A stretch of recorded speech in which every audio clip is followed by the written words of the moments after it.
Future Trends is brought to you by the Institute for Economics and Peace. Welcome to the latest edition of Future Trends, the weekly briefing on the changing face of global politics, economics, development, social and conflict. Here's this week's headline stories.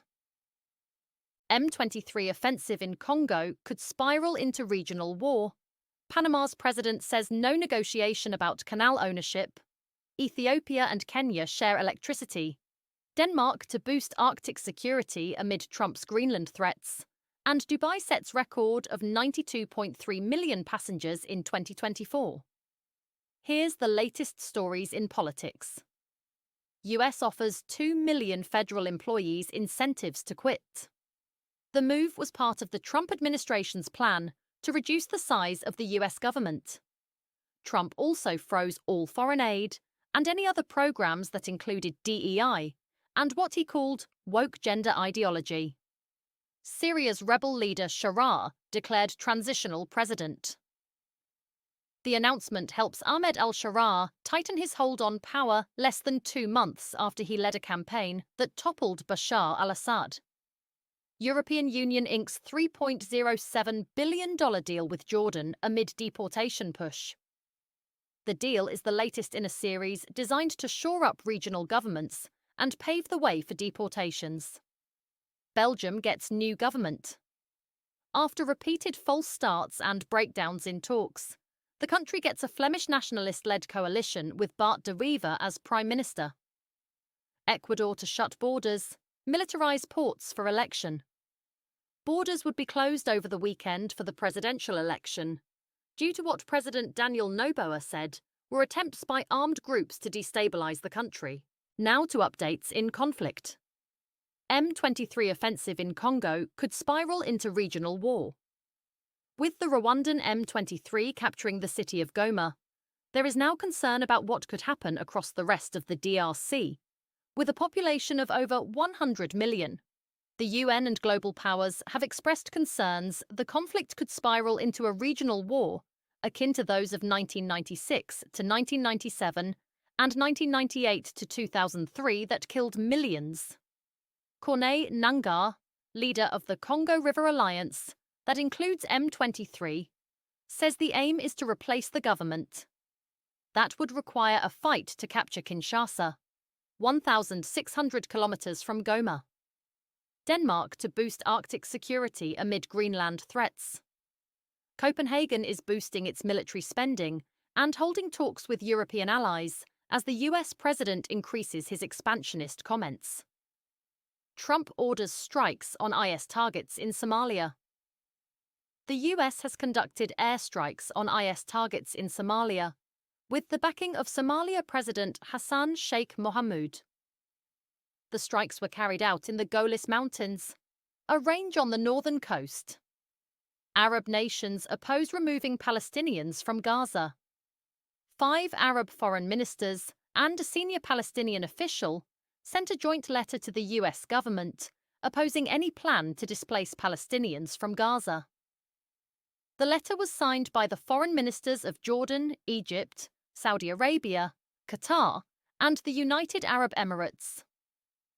Trinidad and Tobago extends state of emergency. After its deadliest year on record, with 624 homicides in 2024.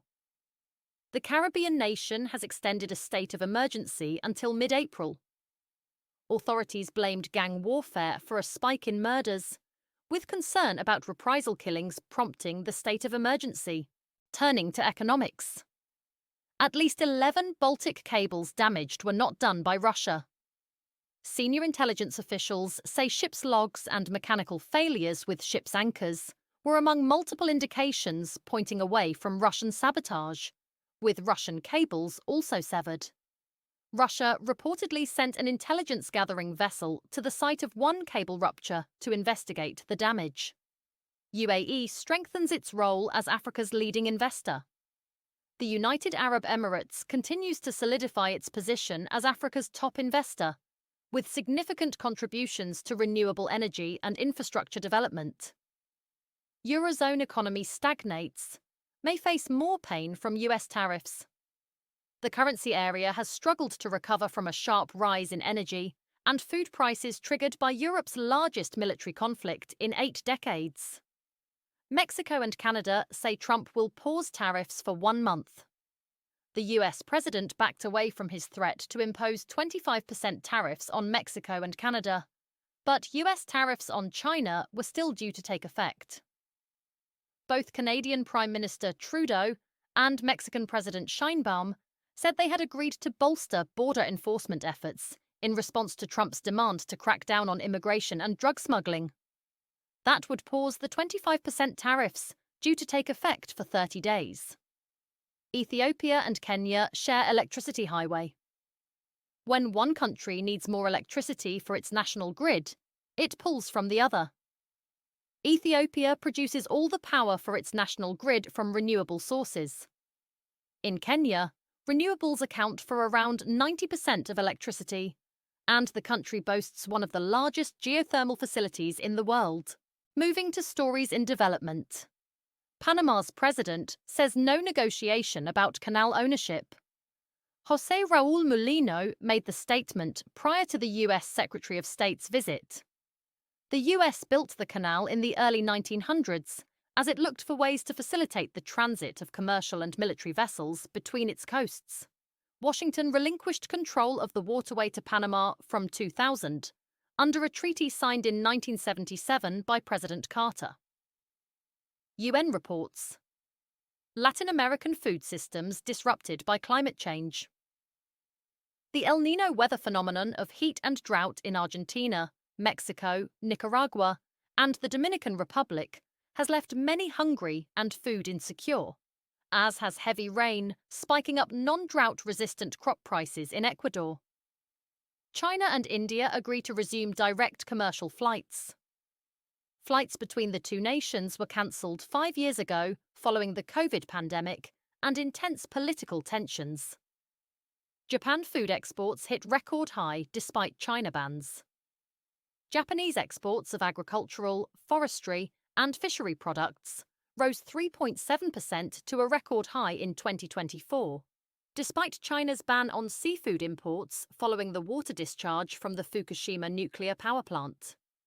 US military flight deporting migrants to India. It is the farthest destination of the Trump administration's military transport flights for migrants, following those to Guatemala, Peru, and Honduras. President Trump has increasingly turned to the military to help carry out his immigration agenda, also sending additional troops to the US-Mexico border and opening military bases to house migrants. And finally, the latest stories in social. Dubai sets record of 92.3 million passengers in 2024. The previous record was set in 2018 prior to the COVID pandemic. In 2024, India remained the top destination market for Dubai International Airport, with 12 million passengers.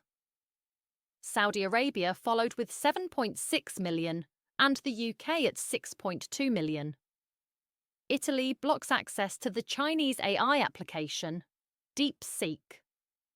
Italy's Data Protection Authority blocked access to DeepSeek to protect users' data and will investigate the companies behind the chatbot. Google Maps will change the Gulf of Mexico to Gulf of America. Google said it has long-standing practice of applying name changes when they have been updated in official government sources. The name will be tweaked when the Geographic Names Information System, a government database of names and location data, is updated. Breakthrough stem cell patches strengthened woman's failing heart. A 46-year-old woman, who had a heart attack and developed heart failure, had an operation to implant 10 patches of 400 million cells on the surface of her heart, keeping her condition stable long enough for her to receive a heart transplant. War clinics in Ukraine witness sharp rise in drug-resistant infections. Clinics treating war injuries have registered a sharp increase of antimicrobial resistance bacteria cases. More than 80% of all patients admitted to Fear-Fania Hospital have infections caused by microbes which are resistant to antibiotics. Future Trends is brought to you by the Institute for Economics and Peace.